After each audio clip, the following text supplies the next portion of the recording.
Em 1945, com as cinzas da Segunda Guerra Mundial ainda quentes, o mundo não encontrou a paz, mas sim uma nova e silenciosa forma de conflito. As conferências de Yalta e Potsdam, que deveriam selar o destino da Europa pós-guerra, acabaram por traçar as linhas de uma divisão ideológica profunda. De um lado, os Estados Unidos e seus aliados ocidentais, defendendo a democracia e o capitalismo. Do outro, a União Soviética e seus satélites, sob a bandeira do comunismo. O epicentro dessa divisão foi a Alemanha. O país e sua capital Berlim foram fatiados entre as potências vitoriosas. O que começou como uma administração conjunta, logo se tornou o primeiro campo de batalha da Guerra Fria.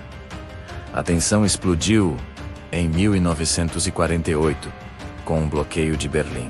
Stalin, tentando forçar os aliados ocidentais a saírem da cidade, cortou todos os acessos terrestres e fluviais a Berlim Ocidental. A resposta americana e britânica foi audaciosa.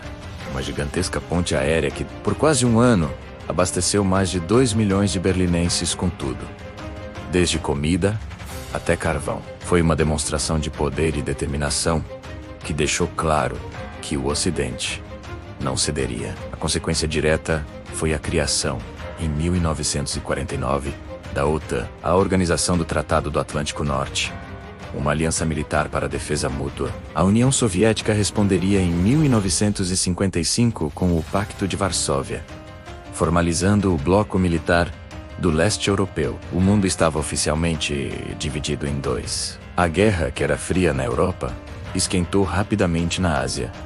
Em 1950, a Coreia do Norte, apoiada pela União Soviética e pela China, invadiu a Coreia do Sul, que recebeu o apoio dos Estados Unidos e da ONU. A Guerra da Coreia foi brutal e se arrastou por 3 anos, resultando em milhões de mortos e uma península dividida até hoje. De volta a Berlim, a crescente fuga de cidadãos da Alemanha Oriental para o lado ocidental se tornou um problema de propaganda e economia para o regime comunista. A solução, drástica e desumana, veio na madrugada de 13 de agosto de 1961, o Muro de Berlim começou a ser erguido, uma cicatriz de concreto e arame farpado que não apenas dividiu uma cidade, mas simbolizou a cortina de ferro que separava 2 mundos. O momento mais perigoso da história humana talvez tenha ocorrido em outubro de 1962. A descoberta de mísseis nucleares soviéticos em Cuba, a poucos quilômetros da costa americana, desencadeou a crise dos mísseis cubanos. Por 13 dias, o mundo prendeu a respiração, à beira do apocalipse nuclear. Navios de guerra americanos e soviéticos se encaravam no Atlântico. Em meio a essa tensão máxima, um nome permanece muitas vezes esquecido, mas foi crucial: Vassily Arkhipov. Ele era um oficial a bordo do submarino soviético B-59, que estava sendo pressionado por destroyers americanos. O capitão do submarino, acreditando que a guerra já havia começado, decidiu lançar um torpedo com uma ogiva nuclear. O lançamento exigia a aprovação de 3 oficiais superiores. 2 deles concordaram. Arkhipov, o terceiro, recusou. Ele argumentou contra, acalmou os ânimos e convenceu o capitão a aguardar ordens de Moscou. Esse homem, com sua recusa, literalmente salvou o mundo de uma guerra nuclear.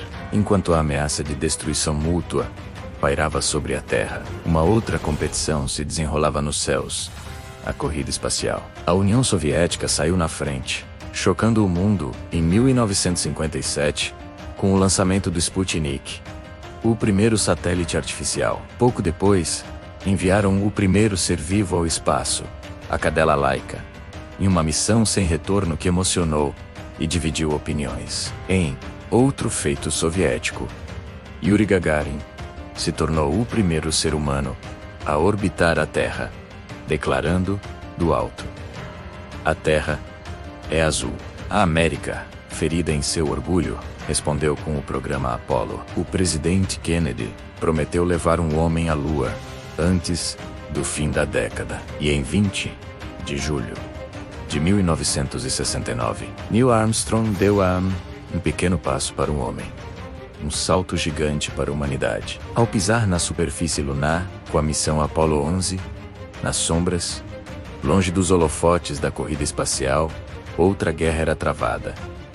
Uma guerra de sussurros, traições e inteligência. A KGB americana e a KGB soviética eram os mestres desse jogo. Agentes duplos, microfilmes escondidos em objetos do dia a dia e operações clandestinas eram a norma. Em Berlim, por exemplo, americanos e britânicos construíram um túnel sofisticado que lhes permitiu grampear as linhas de comunicação do quartel-general militar soviético por quase um ano, até ser descoberto. Essa era a realidade da espionagem. Um campo de batalha invisível, onde a informação valia mais do que qualquer exército. Além disso, as superpotências evitavam o confronto direto, mas financiavam e armavam lados opostos em conflitos regionais, as chamadas guerras por procuração. O Vietnã foi o exemplo mais trágico. O conflito, que se estendeu por 2 décadas, viu os Estados Unidos se envolverem profundamente para apoiar o Vietnã do Sul contra o norte comunista, apoiado pela União Soviética e China. A guerra deixou um legado de devastação e se tornou um símbolo do limite do poder militar americano. Anos depois, no Afeganistão, os papéis se inverteram. A União Soviética invadiu o país em 1979 para apoiar um governo comunista. E os Estados Unidos, por sua vez, financiaram e treinaram os combatentes islâmicos, os Mujahideen, para lutar contra os soviéticos. Essa guerra se provaria o Vietnã da União Soviética, um atoleiro caro e desmoralizante que contribuiu para sua crise final. No final dos anos 80, o colosso soviético começou a ruir por dentro. A economia planificada estava estagnada, incapaz de competir com o dinamismo do Ocidente. Os gastos militares exorbitantes, especialmente com a guerra no Afeganistão, sangravam os cofres do Kremlin. Em 1986, o desastre nuclear de Chernobyl expôs não apenas a negligência tecnológica, mas a cultura de segredo e mentira do regime. Foi um golpe devastador na credibilidade do sistema soviético, tanto interna quanto externamente. A necessidade de mudança era inegável. Mikhail Gorbachev, com suas políticas de glasnost, que significava abertura, e perestroika, a reestruturação econômica, tentou reformar o sistema, mas acabou por acelerar seu colapso. A liberdade recém-descoberta encorajou movimentos de independência por todo o bloco oriental. O símbolo máximo dessa mudança veio em 9 de novembro de 1989. Após semanas de protestos em massa, o governo da Alemanha Oriental anunciou, de forma confusa, que seus cidadãos poderiam cruzar a fronteira. Multidões eufóricas correram para o Muro de Berlim. Pessoas de ambos os lados, com martelos e picaretas, começaram a demolir o odiado símbolo da divisão. A queda do muro foi televisionada para o mundo todo, uma celebração da liberdade que sinalizava o fim de uma era. Nos 2 anos seguintes, o efeito dominó foi implacável. As repúblicas soviéticas declararam independência uma a uma, e no Natal de 1991, a bandeira vermelha com a foice e o martelo foi arriada do Kremlin pela última vez. A União Soviética deixou de existir. A Guerra Fria terminou, mas seu legado é complexo e duradouro. Ela moldou fronteiras, criou alianças que perduram até hoje, impulsionou tecnologias que usamos diariamente, do GPS à internet,